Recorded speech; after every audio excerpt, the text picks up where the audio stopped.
নমস্কার বন্ধুরা, মামনের হেসেলে আপনাদের সকলকে স্বাগত। আজকে আমি আপনাদের জন্য নিয়ে চলে এসেছি ছোলা দিয়ে কচু শাকের একটা রেসিপি। এগুলো তো খেতে দারুণ লাগে, কিন্তু করতে ঝামেলা না। কিন্তু আমি এমনভাবে করে দেখাবো যে একদম ঝটপট এটা তৈরি হয়ে যাবে।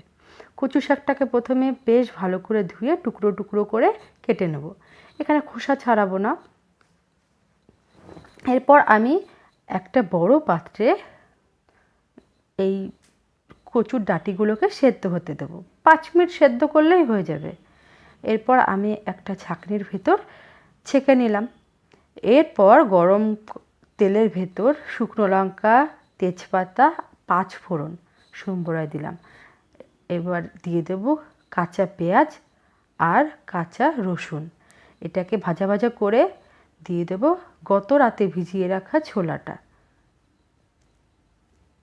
এবার ছোলাটাও আমি পরিমাণ মতন দিয়ে একটু ভাজা ভাজা করে নেব।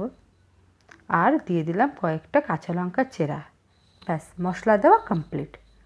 একটু ভাজা ভাজা হলেই আমি সেদ্ধ করে রাখা শাকটা দিয়ে দিলাম। দিয়ে একটু নাড়াচাড়া করে এর ভেতর দিয়ে দেব হলুদ আর নুন। এরপর 2-4 মিনিট ভাজা ভাজা হলে এর ভেতর দিয়ে দেব সামান্য চিনি।